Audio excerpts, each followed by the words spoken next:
Hi, I'm Jill, if we haven't met. Thank you so much for joining me for this video. You will learn a 15-minute upper body sequence on the fitness ball, and just look after your body, and I hope you enjoy it, and I'll see you on the inside in just a few minutes.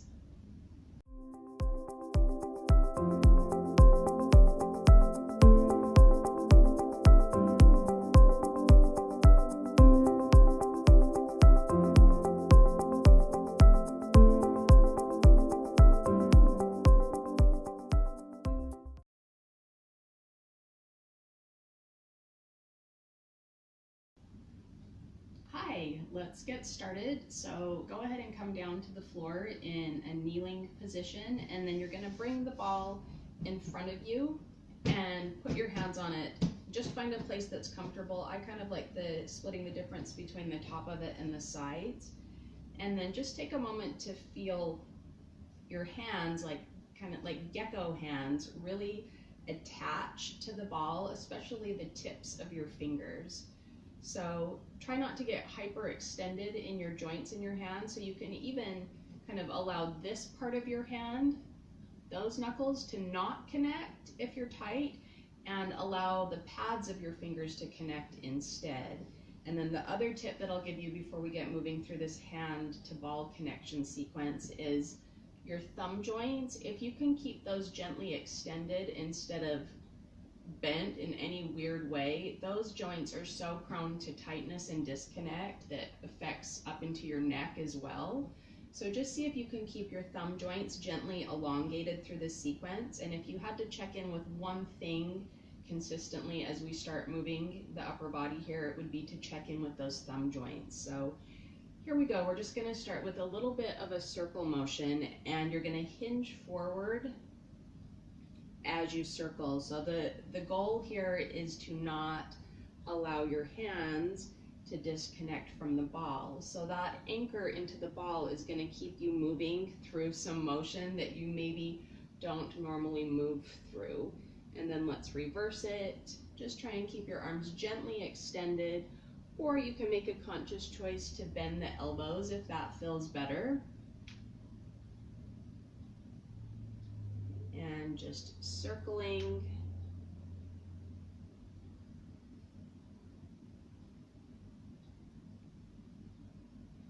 and resting. And now you're going to bring the ball to one side, about splitting the difference between front and side, just kind of on a diagonal. And again, check in with your thumb joint and the pads of your fingers. And you're going to move the ball out and in. So we're gently waking up the side of our body into our lat there and under our armpit. It might not look like much, but you're required to focus on moving that ball cleanly and keeping your hand connected to the ball. And then you're going to move into circles, and now your elbow will bend and you're allowing the ball to circle.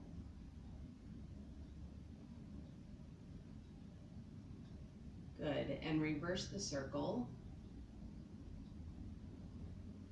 Awesome. And take one more. And then you're going to rotate your spine so that you're looking at the ball. And if you're tight in rotation, then bring the ball a little more forward, but not all the way forward. So now we're going to gently roll forward, keeping your hands on the ball, and gently roll up. So hinge forward, take your entire spine with you. Just go as far forward as you can go without stressing your shoulder sockets. And you can take your focus down, looking down through your cheekbones, and then lift your eyeballs up through your eyebrows to come up. Looking down through your cheekbones to roll it forward, and up through your eyebrows to extend up. Good. Take it down, looking down, and looking up. And one more. Close your eyes on this one, looking down through your cheekbones to reach out, and looking up through your eyebrows to regroup. Let's take that same sequence on the other side now. So out at about the diagonal here, get your thumb engaged, and here we go. Take it in, take it out. If you want to bring your other hand over onto the side of your body under your armpit there to sense what's going on, feel free to do so. Reaching out and in, reaching out and in. Good. Take it forward and back and forward and back, and move into a circle. Reconnect your hand to the ball if you need to. Allow your elbow to bend. Allow your shoulder blade to just glide on your ribs. And reverse. And part of the challenge is keeping the ball controlled, so I was kind of losing it there, so regroup if you need to. And keep the ball moving. And rest. Bring it a little more forward if you need to rotate towards it. And here we go, looking down through your cheekbones to hinge forward, never, ever, ever hanging in the shoulder sockets or getting hyperextended in the elbows. Looking down to roll forward and looking up through your eyebrows to extend. Again, rolling forward, looking down over that cliff, and looking up. You can either literally lift your chin and look up, or just send your eyeballs up and then down. Sending your eyeballs up to grow tall, and sending your eyeballs down to hinge and go over that cliff. Again, coming tall, looking down and hinging, and coming up one more time. Good. And rest. Now you're going to pick up the ball. And my ball's kind of lopsided, so I just changed the way I was relating to it. Again, check in with your thumbs if they've gotten kind of fidgety. Re-engage them and connect them into the ball. And we're going to take some gentle figure eights with bent elbows.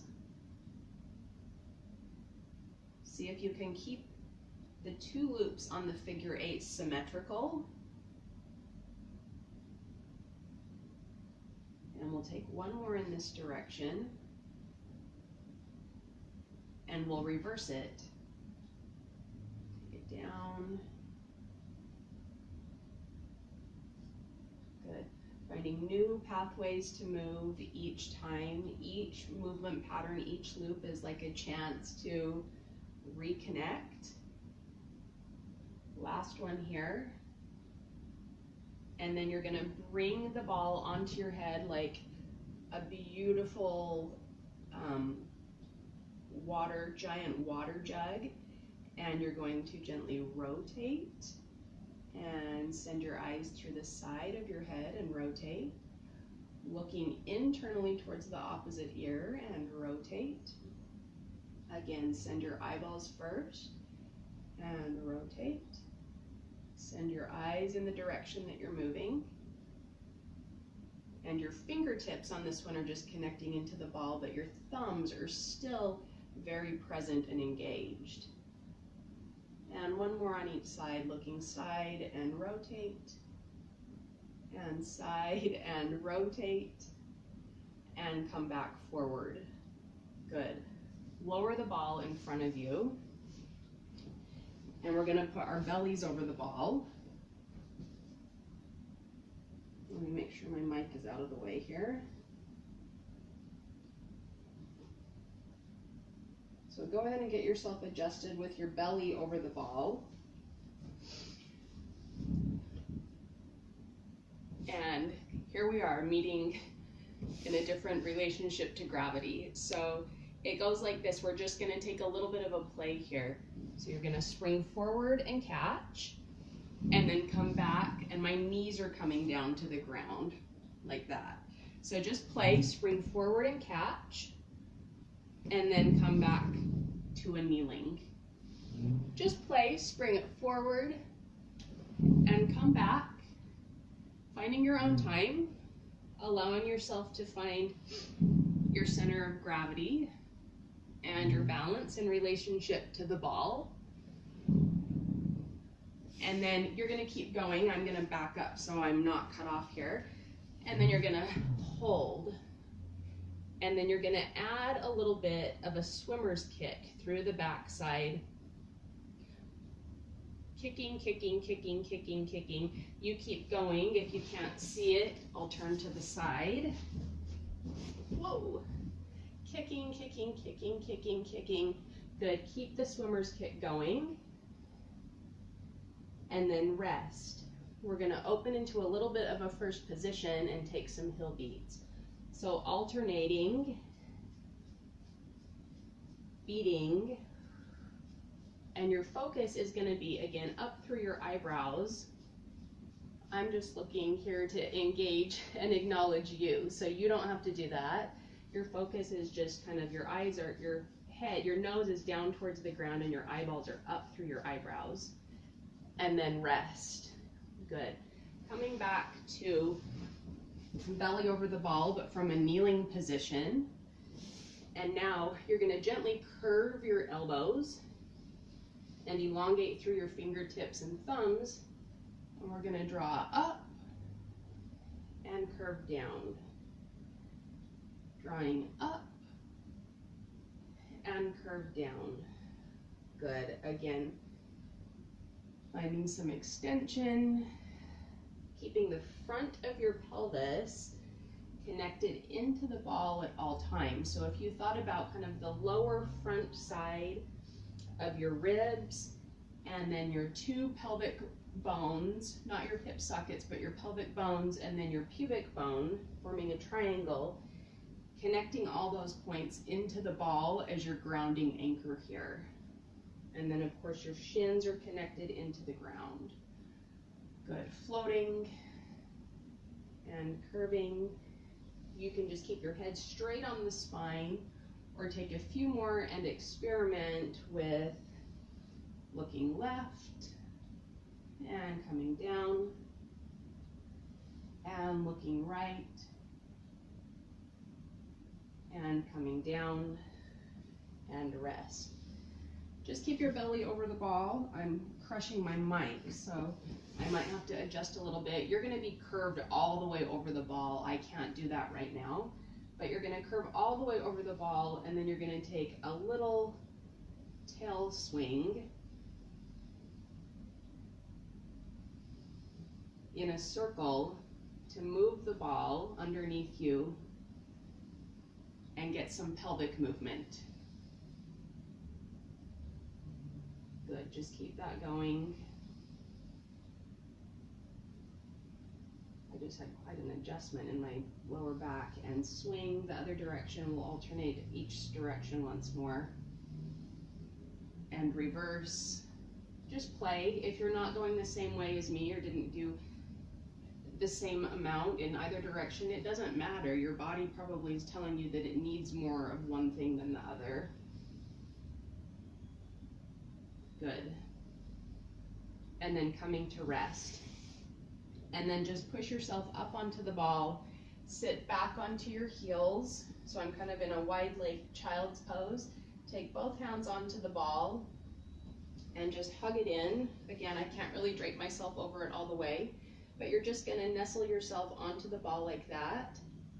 And so your cheek is touching the ball, and leading with the tip of your nose, you're going to take 3 circles. So getting your cheek, literally your cheek connected to the ball and circling. Getting some good clean neck movement, and reverse that circle leading with the tip of your nose.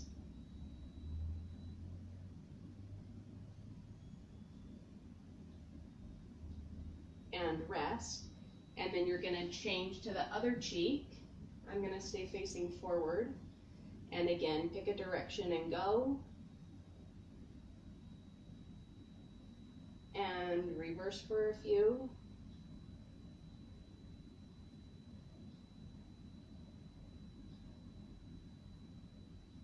And rest.